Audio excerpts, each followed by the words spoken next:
Hi, I'm Christy White, your Public Information Officer, and we're here at the Butler Longhorn Museum's Texas Gathering, and I think it's the biggest and the best ever. I'm here with Betty Spacion, who's with the museum. Tell us a little bit about this event. This event is our grand opening. It's a Wild West show.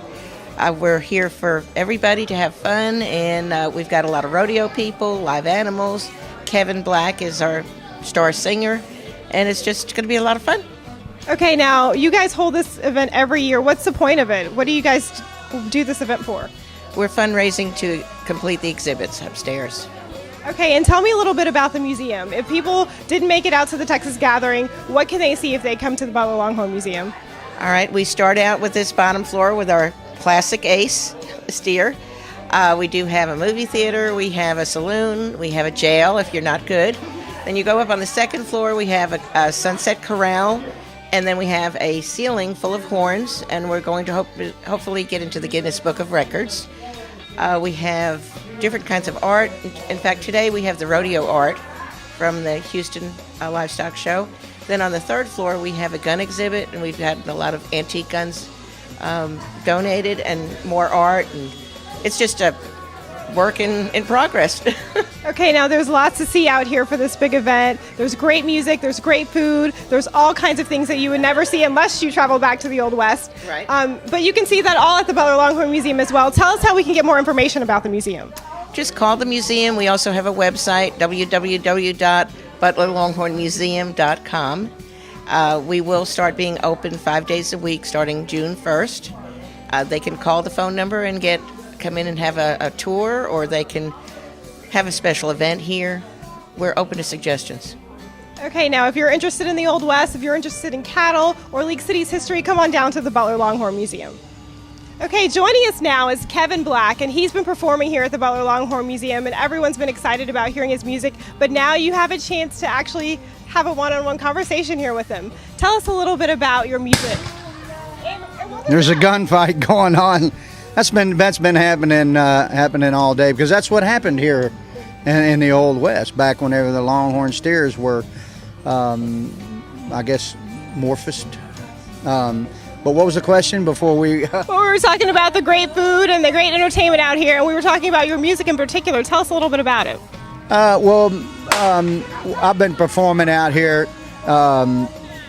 Seems like I probably should be doing some old Johnny Cash or something, Ring of Fire or something. But no, I've been mostly doing cover songs that people have heard, because when you get a large group of people in one place, they like to hear a lot of songs that they've heard before, and a lot of my songs they haven't, unless they were recorded by somebody else. But I've actually put a few of the ones that made it on my last record. I've been doing those, and I'll do some more of those in here in a minute. So you have a new record coming out? I have one out. It's out. See, you didn't know. I didn't even know that. So we have some inside information here. What kind of music is on your record? It's a kind of a country pop. I guess that's it. Not really even sure. It's how to really represent it by name, but because I write a lot of different kinds of music, and it's an acoustic album, so there's no real direction other than the way I wrote it and sang it. So. Okay, now I heard one of your songs, and it really touched my heart. Do you want to tell us a little bit about that? That's it has to be A Tear for You. That was a song that I wrote after my daughter passed away with Rett syndrome, and which is RETT. It's a neurological disorder that's found mainly in females, that whenever they're born, all their social skills and motor skills that they obtain to about 12 to 24 months, they all cease to progress, and then they regress back to infancy, and at that point they live out the rest of their life as an infant, which is pretty strenuous and psychologically and emotionally on the entire family, not just the parents and not just the child, but the siblings as well. So if you keep an eye on kevinblack.com, that's where I go when I know where I'm supposed to be. kevinblack.com, there will be information on there soon as to whenever our local event, which will be actually in the Woodlands at the Do-Si-Do where my brother Clint and all the black family comes together, and we put on a show and a strollathon. Speaking of family, now you're a Texas boy, and we love Texas here. Of course, we're in Texas, in League City. Tell us why you came to support this event. Well, because Gary Mead, a friend of mine, called me up and asked me if I wanted to, and you know, I come to so many different types of things, different events. Some of them I'm more compelled to come to than others, and I really love the history of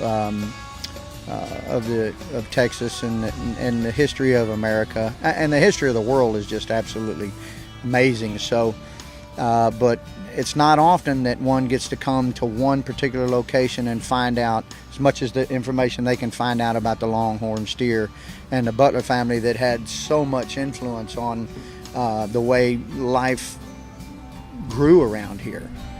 You know, I'm sure he never would have thought that there was going to be a neighborhood right there right across the street from his ranch, you know. Well, if you want to find out more about the Butler Longhorn Museum, you can go to their website, butlerlonghornmuseum.com. And if you want to find out more about Kevin and where he's going to be next, you can go to kevinblack.com, right? That's correct.